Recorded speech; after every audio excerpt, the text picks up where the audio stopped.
So hello and welcome to my channel that is economic Pathshala by doctor Anya. आज हम बात करने वाले हैं about the economic current affairs for the October fourth week that is 27th of October to 2nd of November. So the first news is Gyeongju to host 2025 APEC Summit. सो ये जो place है it is situated in the south Korea. तो हम simple भाषा में बोल सकते हैं कि साउथ कोरिया जो है वो एपिक समिट होस्ट करने वाली है। एपिक समिट का फुल फॉर्म क्या है? Asia Pacific economic cooperation. ठीक है, तो नाम से आपको समझ में आ रहा है कि एशिया पैसिफिक कंट्रीज हैं जो कि क्या करने वाली हैं, जो कि फ्री ट्रेड के लिए जो है वो डिस्कस करती है, उससे रिलेटेड जो है वो समिट्स रखती हैं। ठीक है, तो आई होप आपको ये बात समझ में आ गई होगी दैट एपेक समिट जो है या एपेक जो ऑर्गेनाइजेशन है उसका फुल फॉर्म है Asia Pacific economic cooperation, founded in 1989। इसके 21 मेंबर्स हैं जो कि फ्री ट्रेड को प्रमोट करते हैं, इकोनॉमिक ग्रोथ को प्रमोट करते हैं और रीजनल इंटीग्रेशन के प्रमोशन के लिए काम करते हैं। ठीक है, ये जो हमारी समिट थी वो 31 अक्टूबर से 1 नवंबर तक की थी। ठीक है, at Gyeongju Hwabaek international convention centre. Now South Korea ने इसको पहले भी होस्ट किया है एपेक समिट को इन द ईयर 2005, यानी कि हम ये कह सकते हैं कि इस बार वो इसको होस्ट कर रहे हैं for the second time.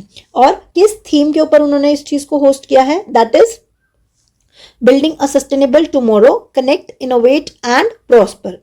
Now the important question is, आपसे पूछा जा सकता है कि क्या इंडिया एपेक का पार्ट है? तो answer is no, that India is not a part of the APEC organisation.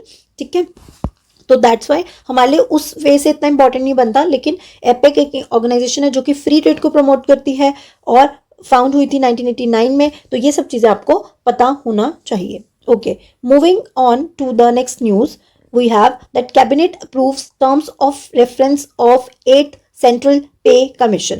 तो central pay commission क्या है इसके बारे में बात कर लेते हैं। हम इसके बारे में बात करें उससे पहले एक और चीज मैं आपको बता देती हूँ कि जो एपिक समिट है या एपिक जो ऑर्गेनाइजेशन है इसका हेडक्वार्टर जो है वो सिंगापुर में है। इस बात को भी आप नोट कर लीजिएगा। ठीक है, क्योंकि कई बार इंटरनेशनल ऑर्गेनाइजेशन उनके हेडक्वार्टर्स पूछ लेते हैं, तो दैट्स वाई इसलिए आपको ये पॉइंट इंपॉर्टेंट हो जाता है कि आपको ये याद रखना है।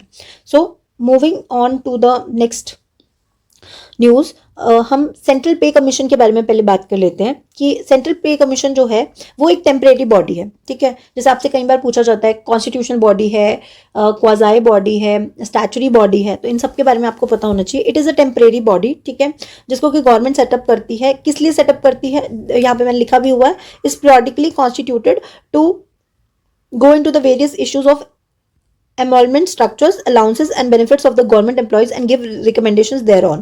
सिंपल भाषा में बोले तो जो भी गवर्नमेंट एम्प्लॉयज होते हैं उनकी जो भी सैलरी स्ट्रक्चर है, उनको जो भी अलाउंसेस मिलते हैं, अलाउंसेस जैसे कि आपको पता है एचआरए मिलता है, डीए मिलता है, टीए मिलता है। ठीक है, प्लस जो पेंशन्स मिल रही है गवर्नमेंट एम्प्लॉयज को, उन सबको रिवाइज करने के लिए टाइम टू टाइम रिवाइज क्यों करना पड़ता है? क्योंकि आपको पता है जैसे जैसे इनकम बढ़ रही है तो उसके साथ साथ प्राइजेस में भी फ्लक्चुएशंस आ रहे हैं। तो उस प्राइजेस के फ्लक्चुएशंस को देखने के लिए, उस चीज़ को मेजर करने के लिए कि अकॉर्डिंगली उसके बेनिफिट्स आपके उसमें तक पहुंच रहे हैं या नहीं पहुंच रहे, उन सब चीज़ों को स्ट्रक्चर को स्ट्रक्चर्स को रिवाइज करने के लिए हम क्या बनाते हैं? हम नहीं, मतलब गवर्नमेंट बनाती है क्या? CPC, that is central pay commission. ठीक है, ओके। तो इसके अंदर जैसे कि मैंने आपको बता दिया है कि हम उनकी सैलरी को, पेंशन्स को और जो भी उनको बेनिफिट्स मिलते हैं इन सबको हम रिव्यू करते हैं टाइम टू टाइम। वैसे ऑल्दो इसका जो टाइम पीरियड होता है वो एवरी 10 ईयर्स का होता है, जो टाइम गैप है कि हर 10 सालों में जो है वो एक बार जो है होना चाहिए, ऐसा रिकमेंडेड है। यहाँ पे मैंने लिखा भी है, it is implemented after gap of 10 years. तो पहले ये पता होना चाहिए कि फर्स्ट पे कमीशन कब आया था, फर्स्ट सीपीसी कब आया था। तो फर्स्ट सीपीसी जो हमारा आया था वो था 1946 में, जिसकी इम्प्लीमेंटेशन हुआ था 1947 में। ठीक है, और उसके चेयरमैन उस टाइम थे श्रीनिवास वरदाचारी जी। ठीक है, ओके। और जो कमीशन होती है, यानी जो हम ये सेंट्रल पे कमीशन सेटअप कर रहे हैं, उसमें एक चेयरपर्सन होते हैं, 7 मेंबर्स होते हैं और एक क्या होता है? एक मेंबर होते हैं। ठीक है, जो कि सेक्रेटरी होते हैं। तो एक चेयरपर्सन हो गए, एक सेक्रेटरी हो गए और 7 मेंबर्स होते हैं किसके अंदर? सीपीसी के अंदर। Okay, so these are the main things. अच्छा, लास्ट कौन सा चल रहा है? ऑब्वियसली अगर ये 8th है तो इससे पहले कौन सा होगा? 7th होगा। तो 7th कब आया था? उसका जो रिकमेंडेशन है, यानी कि 2014 में उसको कॉन्स्टिट्यूट किया गया था और उन्होंने रिकमेंडेशन दिया था इन 2016। रिकमेंडेशन इन 2016, ठीक है। 2016 में इस चीज़ का रिकमेंडेशन दिया गया कि ओके हमें ये जो भी चीज़ें हैं इम्प्लीमेंट करनी है, यानी 1 जनवरी 2016 से इम्प्लीमेंट हो गए थे जो भी चेंजेस उन्होंने बोले थे, ठीक है। इसके अकॉर्डिंग मिनिमम पे जो है वो है 18,000 रुपीज़, ठीक है। और उसमें अकॉर्डिंगली जो भी रेट्स हैं वो आपको बताए गए थे, जो कि आपके पॉइंट ऑफ व्यू से, आपके एग्जाम पॉइंट ऑफ व्यू से इंपॉर्टेंट नहीं है, हाँ जनरल नॉलेज के लिए आप इसको पढ़ सकते हैं। तो हर 10 साल के बाद कॉन्स्टिट्यूट होती है, इसलिए 2016 के बाद अब हमने 8th पे कमीशन बनाई है फ्रॉम फर्स्ट ऑफ जनवरी 2016 को इसको कॉन्स्टिट्यूट किया जाएगा, या उसके जो डिफरेंसेस है उसको मेंशन किया जाएगा, ठीक है। तो यही थी इंपॉर्टेंट न्यूज़। आई होप आपको ये सारी Okay, so next news is that industrial output production grew by 4% in the September, ठीक है। 4% जो है वो बढ़ा है, और इससे जो पहले वाला मंथ रहा है, that is in August, it was 4.1%, यानी कि यू कैन से कि कुछ परसेंट से 0.1% से जो है इसमें गिरावट देखी जा रही है, ठीक है। नाउ फैक्ट्री आउटपुट जो है इसको हम किसके टर्म्स में मेजर करते हैं, आईआईपी के। आईआईपी क्या है, index of industrial production. I hope सबको पता होगा, अगर किसी को नहीं पता तो मैं बता देती हूँ। इंडेक्स ऑफ इंडस्ट्रियल प्रोडक्शन, अब जैसे कि मान लीजिए इकोनॉमी में हर चीज़ को मेजर करने के लिए हमने टूल्स रखे हुए हैं। फॉर एग्जाम्पल, और सिंपल भाषा में समझते हैं, मान लीजिए मुझे बुखार है तो मैं अपने बुखार को किससे चेक करूँगी, थर्मामीटर से। तो thermometer is use for checking the temperature. वैसे ही हमारी इंडियन इकोनॉमी में इंडस्ट्रीज़ किस तरीके से परफॉर्म कर रही हैं, इंडस्ट्रीज़ कितना प्रोड्यूस कर रही हैं, उस चीज़ का बैरोमीटर है, उस चीज़ का एक स्केल कह सकते हैं, वो है हमारा इंडेक्स ऑफ इंडस्ट्रियल प्रोडक्शन, ठीक है। अगर मान लीजिए हम कहते हैं कि इंडस्ट्रीज़ जो हैं वो ज़्यादा प्रोड्यूस कर रही हैं, जैसे हमने बोला कि पहले के कंपैरिजन में मान लेते हैं ज़्यादा प्रोड्यूस कर रही है, इसका मतलब क्या है, फैक्ट्रीज बिजी हैं, वो जो है अपनी चीज़ें बनाने में बिजी हैं। अगर वो चीज़ें बना रही हैं तो इसका मतलब हमारी गुड्स एंड सर्विसेज इंक्रीज़ हो रहे हैं। गुड्स एंड सर्विसेज इंक्रीज़ होंगे तो जीडीपी इंक्रीज़ होगा, जीडीपी इंक्रीज़ होगा तो हमारी इकॉनमी में एम्प्लॉयमेंट बढ़ेगा। अगर हमारी इकॉनमी में एम्प्लॉयमेंट बढ़ेगा तो क्या होगा, लोगों के पास इनकम आएगी, आउटपुट बढ़ेगा फिर से, और जॉब्स और ज़्यादा क्रिएट होंगी, यानी हमारी इकॉनमी प्रॉस्पर करेगी, ठीक है। और हमारी इकॉनमी की जो हेल्थ है वो बेटर होगी। तो कहीं ना कहीं ये जो आईआईपी है ये हमारी इकोनॉमिक हेल्थ से रिलेटेड हो गया, राइट। तो इकोनॉमिक हेल्थ अच्छी है या नहीं, ये कौन बता रहा है, आईआईपी बता रहा है, ठीक है। मान लेते हैं कि आईआईपी जो है वो 100 था पहले, अब वो 120 हो गया, तो हम क्या कहेंगे, 20% इंक्रीज आ गया है इंडस्ट्री के प्रोडक्शन में, ठीक है।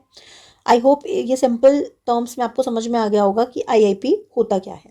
अब आईआईपी जो है इसका डाटा कौन पब्लिश करता है, इसका डाटा जो है वो पब्लिश करता है एनएसओ, ठीक है। मैं कई बार ये वाली चीज़ अपने सेशंस में बता चुकी हूँ, अगर आपने पहले भी फॉलो किया है तो, कि एनएसओ जो है वो आईआईपी का, जीडीपी का और सीपीआई का डाटा पब्लिश करता है, ठीक है। और जो डीपीआईटी है वो कोर सेक्टर का, और जो इंडस्ट्रीज़ का, दैट इज़ हमारी जो इंडस्ट्रीज़ हैं उसके वेलफेयर का जो डाटा है वो कौन रिलीज़ करता है, डीपीआईआईटी, यानी कोर सेक्टर या कोर इंडस्ट्री बोल लीजिए, उसका डाटा जो है वो कौन रिलीज़ करता है, डीपीआईआईटी। और इसके अलावा डब्ल्यूपीआई का डाटा भी कौन इशू करता है, डीपीआईआईटी, ठीक है। मैं बार बार फुल फॉर्म्स में नहीं जा रही हूँ, मैं एज्यूम करके चल रही हूँ कि आपको ये पता होगा। अगर नहीं पता तो national statistical office which is form by the merger of NSSO plus CSO in 2019, ठीक है। मई 2019 में ये मर्जर हुआ था। वाइल डीपीआईआईटी क्या है, डिपार्टमेंट ऑफ प्रमोशन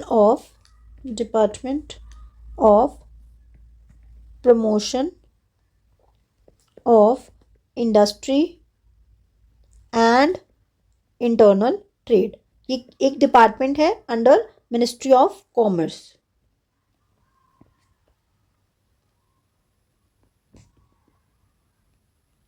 ठीक है। तो ये सब चीज़ें हैं, इसका डाटा है। मैं हर बार बोलती हूँ इसका डाटा जो है वो मंथली पब्लिश होता है।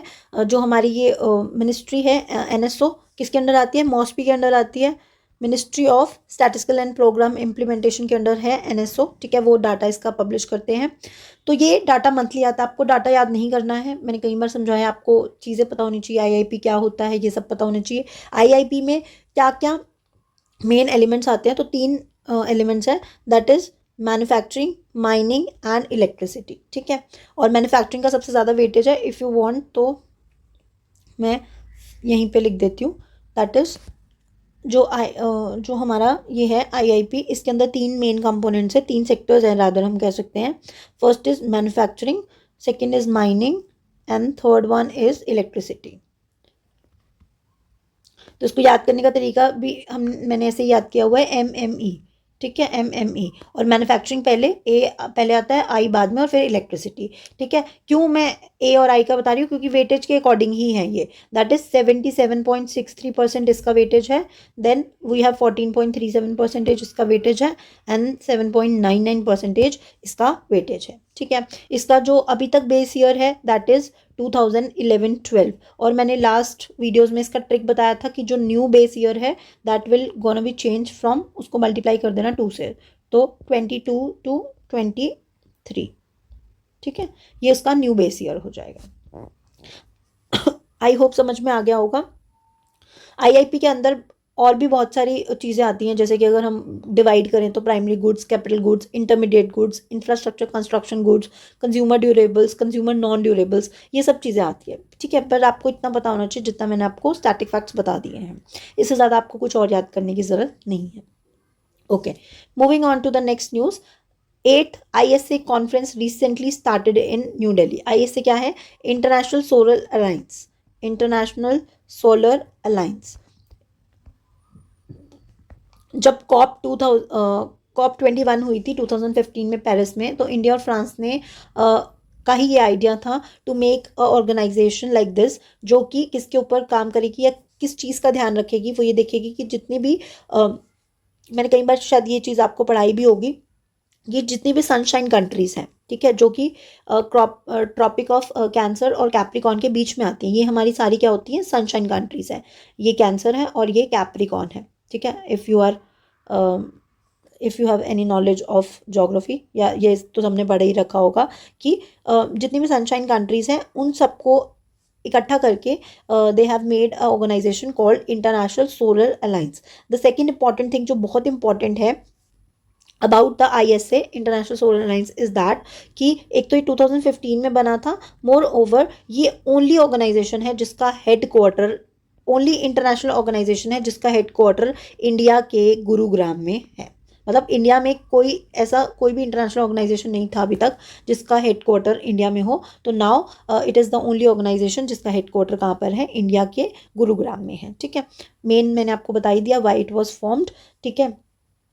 और moving on to the next thing, 124 countries हैं जो कि इसकी सिग्नेटरी मेंबर्स हैं। फाउंडिंग मेंबर्स मैंने आपको बताया इंडिया और फ्रांस हैं, ठीक है। इसी की मीटिंग थी जो कि न्यू दिल्ली में हुई है, 8 नंबर की मीटिंग थी, एंड वहाँ पर जो प्रेसिडेंट द्रौपदी मुर्मू हैं हमारी, उन्होंने स्पीच भी दी थी। और out of 124 signatory members only 100 countries जो हैं उन्होंने पार्टिसिपेट किया था।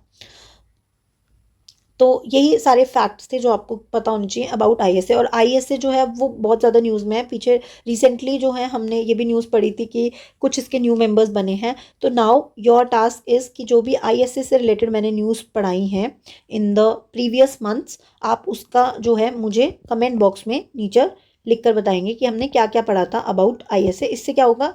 You will able to connect the news जो कि हमने पहले पढ़ी है, ठीक है। ओके, moving on to the next news, Japan has launched the world first yen pegged stable coin. जो हम बात कर रहे हैं कि इन्होंने जो नया करेंसी बनाई है that is first yen pegged stable coin. तो ये क्या है, मैं थोड़ा सा आपको एक्सप्लेन कर देती हूँ। बेसिकली अगर आपको क्रिप्टो करेंसी पता है कि क्या होता है, तो क्रिप्टो करेंसी क्या है? एक तरीके से it is a digital money. Digital money ऐसे समझ लीजिए जैसे कि मान लीजिए हम ईमेल करते हैं किसी को, तो ईमेल कैसा होता है कि एक पर्सन से दूसरे पर्सन की तरफ की लिए ट्रांसफ़र हो रहा है, ठीक है। अब ईमेल का जो हार्ड कॉपी होता है, मान लीजिए आपने कोई लेटर लिखा है, ठीक है, हम मान लेते हैं ये जो हार्ड कॉपी है, या मान लीजिए आपने एक A4 शीट पर आपने क्या लिखा है? आपने एक लेटर लिखा है, ठीक है। अब उसी का अगर मैं डिजिटल वर्जन कर दूं, मान लीजिए इसको क्लिक करके इसको सॉफ्ट कॉपी में कन्वर्ट करके मैंने ईमेल बना दिया, ठीक है। तो ये क्या हो गए? हमारे नोट्स एंड करेंसीज हो गए जो कि आपको फिजिकल फॉर्म में दिखते हैं, ठीक है, जिसको आप सर्कुलेट करते हो तो आपको पता चलता है। यानी अगर आपने एक पर्सन से दूसरे पर्सन की तरफ आपने अगर पैसे ट्रांसफ़र करे हैं तो पता चलता है। अगर आप एक पर्सन ए को पर्सन बी अगर 10 रुपये देता है तो आपको दिखता है, ठीक है, it is in the physical form. उसे पता है कि मेरे यहाँ से 10 रुपये गए, उसको पता है मेरे पास 10 रुपये आए in the physical form. But crypto currency like email, ठीक है, जो कि एक पर्सन से दूसरे पर्सन की और गया, लेकिन it is in digital form, ठीक है। इसको पता है कि उसकी तरफ से ईमेल चला गया, उसको पता है उसकी तरफ से ईमेल रिसीव हो गया, लेकिन उनके पास उसका कोई फिजिकल प्रेजेंस नहीं है। सिमिलर टू दैट ये क्या है, एक डिजिटल मनी है जो कि फिजिकल फॉर्म में नहीं दिखती है, and it is transferred online only. ठीक है, इसको हम ऑनलाइन ट्रांसफर कर सकते हैं। ठीक है, तो why it is so much in news, और क्यों हम इसको इतना यूज़ कर रहे हैं, क्योंकि ये बहुत ज़्यादा सिक्योर है, ठीक है, और ट्रांसपेरेंट है। And the second important thing जो आपको पता होना चाहिए, ये जो करेंसी होती है, क्रिप्टो करेंसी होती है, it works on blockchain technology, जिसकी वजह से आपका जो ट्रांजेक्शन है वो काफ़ी सिक्योर हो जाते हैं। व्हाट इज़ ब्लॉकचेन टेक्नोलॉजी, थोड़ा सा वो भी बता देती हूँ। अब मान लीजिए ये blockchain technology, this is the chain. ठीक है, ये चेन वाला सिस्टम है। एक पर्सन एक लिंक से दूसरे लिंक पर, दूसरे लिंक से तीसरे लिंक पर, तीसरे लिंक से चौथे लिंक पर, इस तरीके से नेटवर्क से कनेक्टेड होती है, और एक दूसरे के पास वो जो करेंसी है वो क्या होती है, ट्रांसफर होती है। Right, okay. अब मान लीजिए इन बिटवीन अगर बी से सी पे कनेक्शन टूटा, यानी कि बी कनेक्शन से सी कनेक्शन तक वो मनी नहीं पहुंच पाई, तो क्या होगा, वो पैसे जो हैं वो वापस से बी के पास, ना वो बी के पास आए ना वो सी के पास आए, इन बिटवीन मान लीजिए किसी ने हैक कर लिया। ठीक है, तो वो हैक करना पॉसिबल ही नहीं है। क्यों? क्योंकि जो अमाउंट है वो क्या हो जाएगा, इन बिटवीन कहीं रुक जाएगा। ठीक है, और वो उस पर्सन के पास नहीं जा पाएगा जिसके पास, जो हैकर जिसके पास पहुंचाना चाह रहा था। ठीक है, इन कहने का मतलब सिंपल टर्म्स में कि वो इनक्रिप्टेड होता है, जिसको कोई बहुत इजीली हैक नहीं कर सकता है। ठीक है, इट इज़ इनक्रिप्टेड, जिसकी वजह से काफ़ी सेफ एंड सिक्योर हो जाता है। आई होप ये बात समझ में आ गई होगी। अब क्वेश्चन इज कि जापान ने अपनी करेंसी में, येन में, उन्होंने येन पैक्ड, देखो येन पैक्ड मतलब कि एक जापानीज येन जो है वो एक कॉइन, एक जो है आपकी क्रिप्टो करेंसी के बराबर होगा। ठीक है, एक क्रिप्टो करेंसी के बराबर होगा। तो इस तरीके से उन्होंने पैक करके उन्होंने अपना डिजिटल वर्जन या क्रिप्टो करेंसी लॉन्च कर दी है। ठीक है, क्यों किया है अभी मैंने बताया, क्योंकि ये सेफ है, सिक्योर्ड है, साइबर अटैक्स ना हो सके, डिजिटल फॉर्म में वो करेंसीज और कॉइन्स को ट्रांसफर कर सके। और इसके जो फर्स्ट फाउंडर थे, कह सकते हैं क्रिप्टो करेंसी के, वो थे Satoshi Nakamoto, who is also from Japan. ठीक है, तो ये भी आपको पता होना चाहिए। एंड क्रिप्टो करेंसी क्या होती है, ब्लॉकचेन टेक्नोलॉजी क्या होता है, ये सब आपको पता होना चाहिए। एंड आई होप आपको समझ भी आ गया होगा। Moving on to the next news, 20th East Asia summit to strengthen regional cooperation held in Kuala Lumpur. ठीक है, अभी इससे लास्ट सेशन जो हुआ था, यानी जब मैंने आपको इससे पहले वाला वीकली करंट अफेयर्स कराए थे, तो मैंने आपको बताया था कि आसियान की समिट चल रही है 47 नंबर की। वहाँ पे मैंने ये भी बताया था कि India is not a part of ASEAN. ठीक है, और ये भी बताया था कि आसियान प्लस जो है उसमें इंडिया इज़ अ मेंबर। ठीक है, और आसियान का जो न्यू मेंबर ज्वाइन हुआ है, 11th मेंबर, जिसका नाम है तिमोर लेस्टे, उसने भी अभी ज्वाइन किया है। ठीक है, आई थिंक वो भी होगा न्यूज़ में। ये रहा, देखिए तिमोर लेस्टे जो है वो आसियान की 11th मेंबर बना है ऑफिशियली। जब ये मीटिंग हुई मलेशिया के कुआलालंपुर में, 47 समिट हो रही थी जब आसियान की, तब जो है इसको मेंबर बनाया गया। And this is the first expansion, यानी 1999 के बाद जब ये ग्रुप एक्सपेंड हुआ है, तो ये फर्स्ट टाइम है जब ये ग्रुप एक्सपेंड हुआ है। ठीक है, इसमें फाउंडिंग मेंबर्स कौन कौन हैं, Indonesia, Malaysia, Philippines, Singapore and Thailand, ये 5 जो है ये आसियान के क्या है, फाउंडिंग मेंबर्स हैं। ठीक है, उसके बाद फिर ब्रुनेई ने ज्वाइन किया, वियतनाम, लाओस, म्यांमार, कंबोडिया, और जो अभी लेटेस्टली ज्वाइन किया 2025 में वो है तिमोर लेस्टे। कंबोडिया ने मतलब लास्ट ज्वाइन किया था, दैट्स वाई यहाँ पे लिखा है कि this is the first expansion after the 1999। ठीक है, उसके बाद पहली बार तिमोर लेस्टे जुड़ा है। ठीक है, okay, then moving back to, इसी के साथ हमारी आसियान प्लस की समिट हुई। आसियान प्लस में क्या है, 11 मेंबर्स हैं आसियान के, प्लस कुछ हमारे क्या हैं, डायलॉग पार्टनर्स हैं। कितने डायलॉग पार्टनर्स हैं, यानी कि 11 तो आसियान मेंबर हो गए, प्लस 7 डायलॉग पार्टनर्स हैं, तो टोटल इसमें कितने हो गए 11, इसमें कितने हो गए 18। ठीक है, इसी के साथ एक और समिट हुई है जो कि थी हमारी किसकी, 20th ईस्ट एशिया समिट, जिसको हम EAS के नाम से जानते हैं। ठीक है, it is a part of, कह सकते हैं, आसियान ही। ठीक है, और इसकी जो है वो 20th नंबर की समिट हुई है। आसियान प्लस जो है उसकी 22 नंबर की थी। ये सारी नंबर्स भी आपको याद रखना, एडिशन इंपॉर्टेंट है। ये 47 था, आसियान प्लस का 22 था और ईस्ट एशिया समिट का 20th एडिशन था। तो ये तीनों कॉन्फ्रेंस एक साथ एक जगह पर कुआलालंपुर में फॉर्म हुई है। ठीक है, आई होप समझ में आ गया होगा। और ईस्ट एशिया समिट को कब फॉर्म किया था? 2005 में।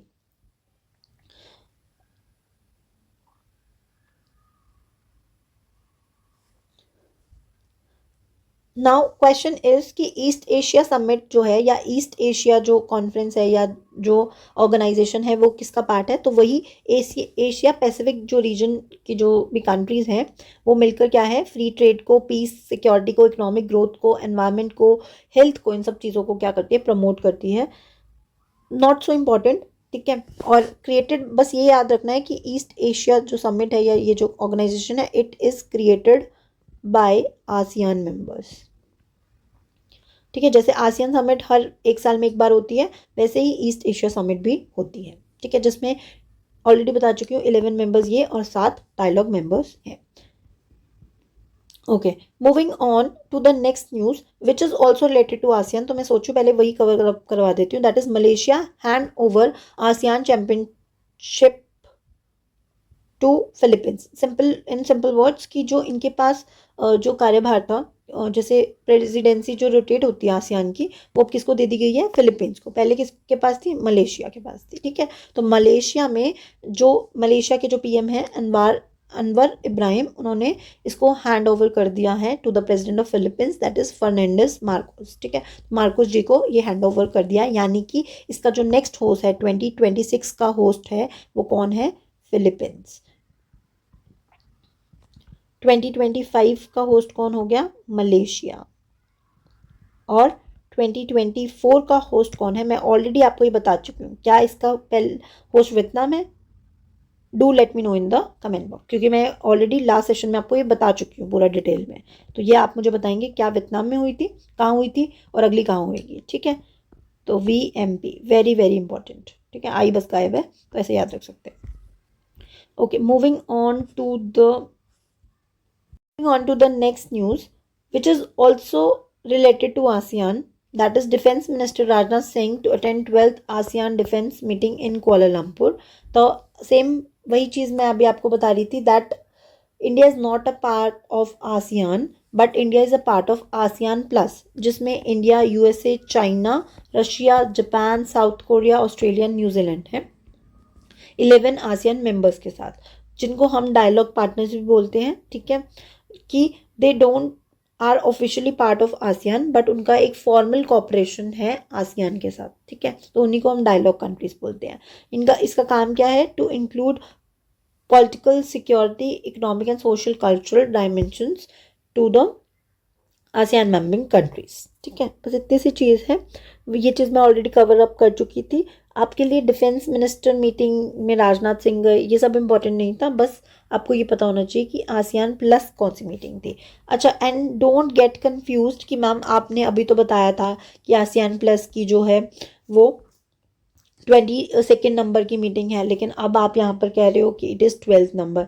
तो बच्चे, जो डिफेंस मिनिस्टर मीटिंग है ना, वो उसका 12th एडिशन है, बट आपकी आसियान प्लस का वो 22nd एडिशन ही है। तो उन दो चीज़ों में आप कंफ्यूज मत होना, इसका एडिशन आपको याद करने की बिल्कुल भी ज़रूरत नहीं है। Moving on to the next news, again related to ASEAN, that is PM Modi declare ASEAN India year of maritime cooperation, यानी कि उन्होंने 2026 को as the year of maritime cooperation declare किया है। एंड उसकी थीम क्या है? Inclusivity and sustainability. Simple, no need for much. और ये 20th नहीं, ये 47th एडिशन ही है। Moving on to the next news, इससे पहले आपकी एक और न्यूज़ रह गई है जो मुझे कवर अप करनी थी, that is 4 Tamil Nadu districts under the PM धन धान्य कृषि योजना। इस स्कीम को मैं ऑलरेडी लास्ट वाले आपको वीक में पढ़ा चुकी हूँ। क्या था इस स्कीम को लॉन्च किया गया था हमारे बजट में, मतलब अनाउंस किया गया था हमारे बजट में 2025-26 में बाय निर्मला सीतारमन, एंड इसको अप्रूवल दिया गया था मोदी जी के द्वारा इन जुलाई 2025। ठीक है, फिर इसको लॉन्च किया गया मोदी जी के द्वारा on 1 October 2025 at the Indian agriculture research institute new Delhi, जिसका आउटले था 24,000 करोड़ फॉर 2025-26 टू 2030 एंड 31। ठीक है, अब इसमें मेन नाम से समझ में आ रहा है पीएम धन धान्य कृषि योजना, दैट इज हमारा जो एग्रीकल्चर सेक्टर है उसको हमें धन धान्य बनाना है, यानी उसको हमें बेटर बनाना है, प्रॉस्परस बनाना है। तो हमने क्या किया है, 100 ऐसी एग्रीकल्चर डिस्ट्रिक्ट्स चूज किए हैं जो कि काफ़ी बैकवर्ड थी। ठीक है, जिसमें हमें इंप्रूवमेंट करने की ज़रूरत थी, जहाँ पे फार्मर्स इनकम बेटर करने की ज़रूरत थी, जहाँ क्रेडिट प्रोवाइड करने की ज़रूरत थी, जहाँ पे सोइल की प्रोडक्टिविटी को बेटर करने की ज़रूरत थी। इन सब चीज़ों को देखते हुए, ठीक है, हमने 100 डिस्ट्रिक्ट्स को चूज़ किया। अब जो न्यूज़ है वो ये कह रही है कि उस 100 डिस्ट्रिक्ट में से 4 जो हैं तमिलनाडु के डिस्ट्रिक्ट्स को हमने सेलेक्ट किया, that is Ramanathapuram, Sivaganga, Thoothukudi and Virudhunagar. ठीक है, तो ये 4 डिस्ट्रिक्ट्स हैं जो कि हमने चूज़ करी हैं। ठीक है, इम्पॉर्टेंट थिंग इज़ कि ये जो स्कीम है इसमें 36 सेंट्रल स्कीम्स जो हैं 11 मिनिस्ट्रीज की, उसका बेनिफिट जो है वो किसको प्रोवाइड किया जाएगा, फार्मर्स को प्रोवाइड किया जाएगा। सेकेंड थिंग जो important, so this scheme was inspired by the aspirational district programme. ठीक है, aspirational district programme was launched in 2018 by government of India with the support of NITI Aayog. हम सबको पता है ये चीज़, आई थिंक आपको भी पता होगा कि जैसे कि एस्पिरेशनल डिस्ट्रिक्ट प्रोग्राम का क्या मतलब था कि हमने क्या किया था, ऐसी 112 डिस्ट्रिक्ट्स जो कि फाइनेंशियली प्लस जिसमें स्टैंडर्ड ऑफ लिविंग लोगों का इंप्रूव करने की ज़रूरत है, यानी कि जो अंडर डेवलप्ड डिस्ट्रिक्ट्स हैं उनको डेवलप करने का काम किसका था, इन एस्पिरेशनल डिस्ट्रिक्ट प्रोग्राम का था। ठीक है, तो सिमिलरली जैसे हमने 112 डिस्ट्रिक्ट्स ली, वैसे ही अब हम क्या कर रहे हैं, 100 एग्रीकल्चर डिस्ट्रिक्ट्स ले रहे हैं जिनको हमें क्या करना है, इंप्रूव करना है इन द टर्म्स ऑफ, मतलब एग्रीकल्चर टर्म्स में ही हमें उन्हें क्या करना है, इंप्रूव करना है। सो बस ये न्यूज़ में ये इसलिए आया क्योंकि 4 डिस्ट्रिक्ट जो है हमने तमिलनाडु की ली है जिनको हम इसका पार्ट बनाएंगे। आई होप क्लियर हो गया होगा। Okay, moving on to the last news, that is sovereign gold bond scheme. Now ये स्कीम जो है न्यूज़ में थी क्योंकि गवर्नमेंट जो है जो लोग जिन्होंने सॉवरेन गोल्ड बॉन्ड ले रखे हैं फॉर 2020-21 सीरीज़ उनको रिडीम कर रही है। उनको बोला कि 28 अक्टूबर तक आप इसको रिडीम करा लीजिए। यू आर गेटिंग 12,198 ग्राम, मतलब 1 ग्राम गोल्ड के बदले में आपको 12,198 रुपीज़ मिल रहे हैं विद 166% रिटर्न। ठीक है, तो ये सब इंपॉर्टेंट नहीं है बट स्कीम आपके लिए इंपॉर्टेंट हो जाती है। तो स्कीम लॉन्च की थी गवर्नमेंट ने 2015 में। अब नाम से ही समझ में आ रहा है कि गोल्ड के बॉन्ड्स हैं। ठीक है, बॉन्ड क्या होते हैं, bond is kind of a paper जिस पर आप क्या करते हैं, अगर नॉर्मल हम बॉन्ड की बात करें, we are not talking about gold bond, it's a paper.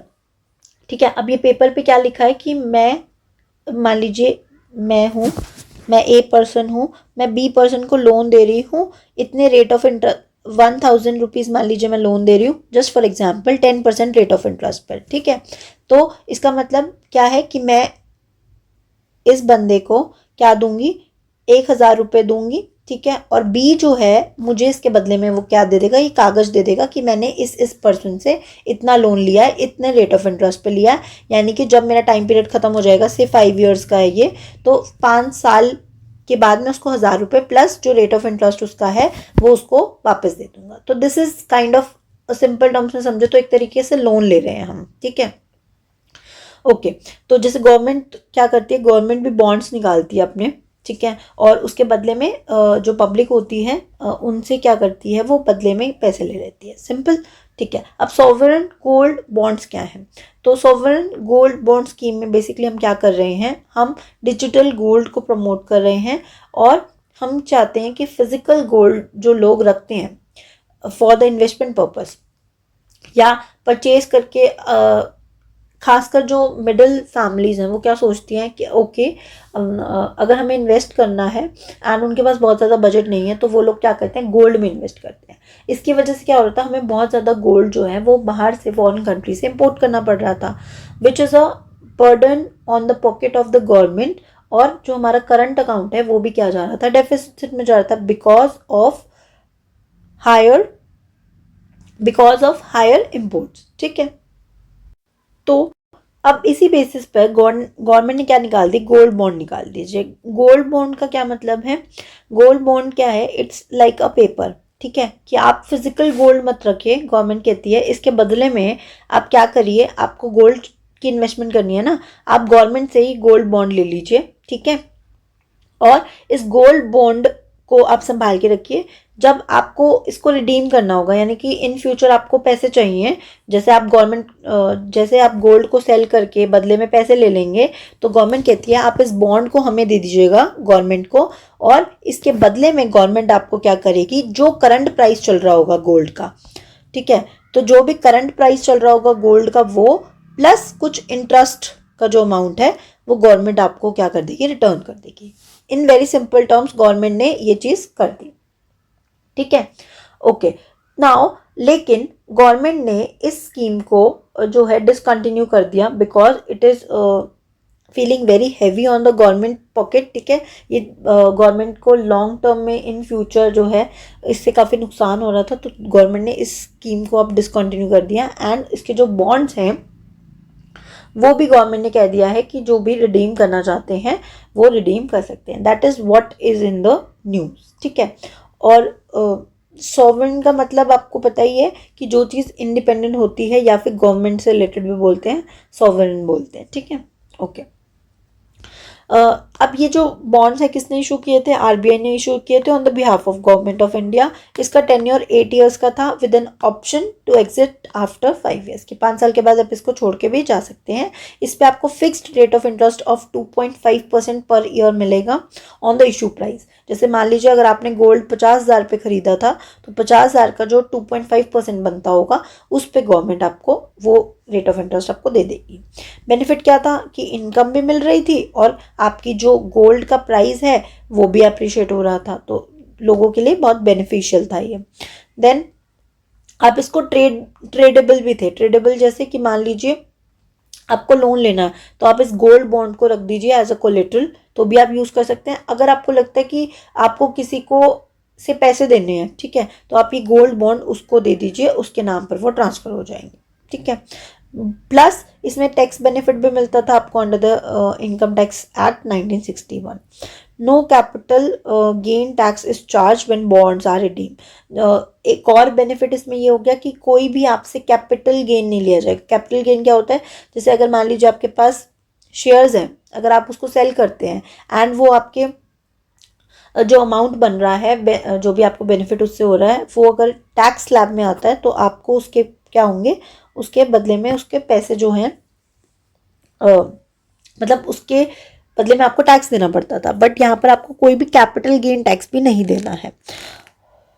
सो इन सब बेनिफिट्स को देखते हुए गवर्नमेंट ने इसको लॉन्च किया था, but due to the issues ये इसको डिसकंटिन्यू कर दिया, and government was saying to redeem these bonds as well. I hope आपको आज की सारी न्यूज़ समझ में आ गई होंगी।